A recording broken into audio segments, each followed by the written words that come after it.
Okay, so what we have here is a group of quarter horse yearlings that haven't had a whole lot done with them before. I've been out here a couple times and spent some time with them as far as gentling, getting them used to me rubbing on them at liberty with no ropes and halters. And now we're getting ready for their development process. What we call this in our Perfect Partners program is our preschool. Okay, so what we're first going to do is we're going to see if we can establish a little bit of leadership and direction. And so the first thing that this little gelding right here is a yearling. Hasn't been messed with very much. My first day here and his first day meeting him. He's had a halter on him before, that's it. And to catch him was a little bit of a struggle at first. He's green, he just doesn't know anything. So in the beginning here, how I'm going to work with these guys, the long yearling here, is that I'm going to go ahead and get their feet moving. That's the most important thing to me at first. That's what Mama would have done, and that's how I kind of interact with these guys. I work with them as if I'm lead mare. So the first thing that we're going to see if we can establish with this horse is maybe if she could follow a feel. Follow a feel of steady pressure. I just want to see if she can start to associate this. The quarter horse herd. If she can start to associate this with moving forward and finding my feel of pressure. And again, what we're doing is we're establishing a little bit of leadership here, that I have control of your feet and a little bit of respect of space, because I want these horses to know that I have a bubble and they have a bubble, and they need to stay out of my personal space. What we're also doing here is we're preparing them for their colt start. When they have enough leadership and enough communication on them, what we'll do is we'll start to prepare them to be saddled and then also ridden. So another thing that we want to play with is confidence. So we want to make sure that our horses are not afraid of our tools or afraid of changing environments. So what I'm going to do to play with a little bit here is friendly game or approach and retreat, so this horse understands that my tool is not something that she needs to be threatened by. She doesn't need to be threatened by it. She doesn't need to be fearful of it. She can just sit and relax. And then if I use my tool to support in my body language and leadership, that's a source of communication, not something that she needs to fear and run away from. And I started introducing the flag, and I think a lot of people get a little bit of a misunderstanding about how the flag works. It's a desensitizing tool, but it also is just another tool to use for giving them direction. And so in this case, this guy's real dominant, which is great because he's going to be easier to start. It might be a little interesting once we get on, but the dominance I can use for a advantage here. So he's never seen the flag, but I'm just going to go ahead and approach him with rubbing the flag on his back and letting him know that this isn't anything scary yet. And I'll reach back here, just tap him on his butt and get him to start wanting to move off. And once he moves off that pressure, again, I relax. I don't keep up with it. I instruct him that pressure means to move off. So he's stopped right there. I'm just going to approach him here from the hind end with that flag, and this time I don't even have to touch him. He's just moving off. I mean, I've literally just introduced this to him. So he's pretty smart, pretty willing. You'll notice also he's holding bend in his rib cage and keeping his head down. So again, from a prospect of riding, this is something I'm looking for day one. It's going to be nice and supple, and I won't be having to battle him with his head from the riding side. But from the ground side, again, the flag is just here for me, especially on a dominant horse like this, just to give him direction. So here he is moving off to the right. I just place the flag behind him a little bit here. He moves off. Life is great. You'll see he's not scared of it. A lot of horses are going to be a little bit fearful of it. He's just super dominant. So again, we can skip the desensitizing thing and just work as far as instruction. So just a little safety tip. What we usually do, as well as playing with these horses in an open area, for the first time, if they're being prepared to have their feet trimmed or have them picked up and worked on, also we use ropes to help yield the hoof to pressure and ask it to come back down. So if you're playing at home with your horse, always remember that you don't have to use your hands first. You can use a bit of savvy and use a rope to ask that horse to lift up his feet and put it back down. Now these horses, we're reading them, and we played with ropes a little bit, we played with flags, and we're reading that they're okay with their feet. But if you find a horse that's not, go ahead and use a rope and ask it to put their foot up and down. So in the next segment, we're going to show you how we go about trimming a horse for the first time. And again, this is really the first day that these horses have been played with on the ground with a halter and lead rope, having their feet picked up. They've had a little bit of pre-gentling on my part, but this is the first day that we're really asking them to listen and communicate with us with the halter. So stay tuned for our next segment, where Garrick will be doing a little bit of principles to purpose and asking them to have their feet trimmed. So what we're going to show now is this young quarter horse's first hoof trimming. We have Garrick here. He's a certified farrier, so he knows what he's doing, and also a horse trainer as well. So what we're going to do is we're going to use a process of approach and retreat to build confidence, and then also we're going to use a little bit of following a feel. So we want this horse to understand that she can lift her feet up with the lightest pressure, relax, and then allow us to trim their feet. We're going to kind of do this in tandem. I'm going to hold the horse. Garrick's going to go on and do some trimming, and then we're also going to do another segment on how to get this done on your own. All the way down. Now what Chris is doing from a holding standpoint is staying on my side right here and just kind of hanging out. He's not going to interrupt me. I'm going to come in here, just get some length off. And if she wants to let go, so you saw right there, she started shifting her weight a little bit, wanting to leave. Don't fight them. Everybody wants to hold on and fight these guys. Allow them to have release. They're really going to respect that and appreciate that. Come back in here again. Going to work on this medial side. Get this kind of trimmed up. She wants to leave again. Watch. I need to get this length off right there if I could. But I'm going to give her foot back. I'm not going to hold on and make this a big deal. Okay, come back in, ask again, just putting weight on this side now. Now she release. I'm gonna come in here, and my goal is just get that heel portion taken care of, and now I'm gonna walk away. I'm literally gonna just kind of step away from her a little bit and let her think about it. Her eye is soft. I'll breathe with her, let her know it everything.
Chris is going to kind of help me here and get a little forward motion on her.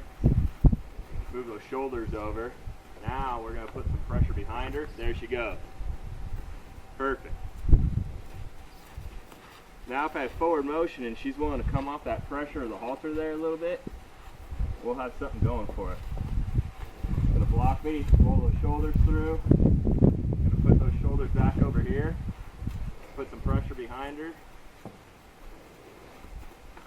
There we go.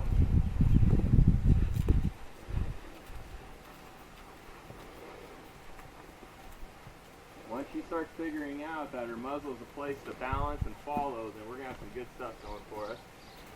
This guy's going to help us out here. She's stuck. Disengage that hip. Chris and I are going to put a little more pressure on her. There. I'm just tipping her muzzle. I'm not trying to stop forward motion. I want her feet moving.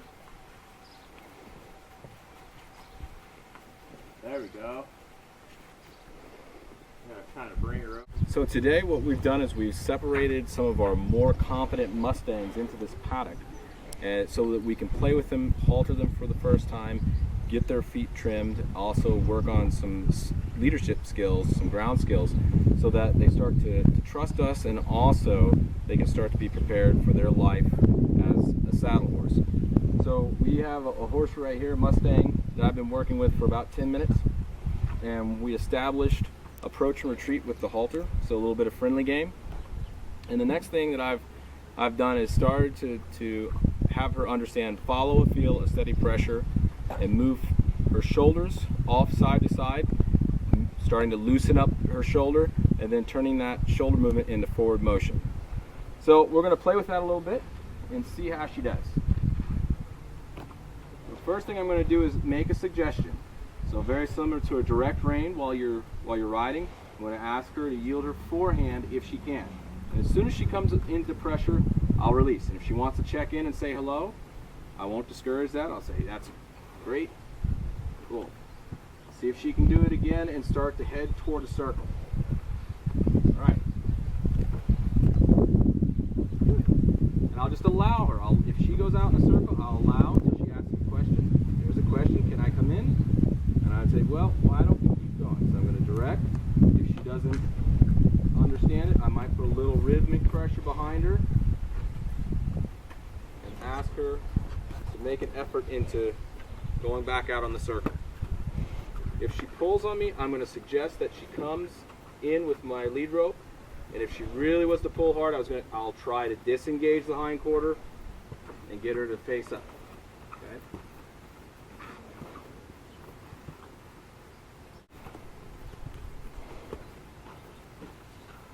Suggest with my lead rope, and I'll ask her with my flag to keep moving forward. We're looking for forward motion at this point. We don't want her to lock up and feel like she can't move forward. Because again, when we halter these guys for the first time, they're in a claustrophobic situation. They don't understand pressure.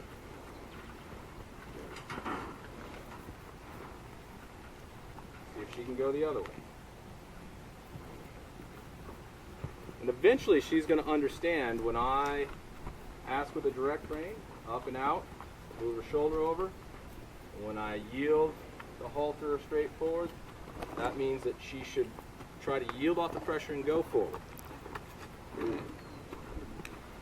do a circle, look at her, disengage her, ask her to turn and face.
Honey, how come you don't sing like that when I'm in the car? How come you only sing in falsetto?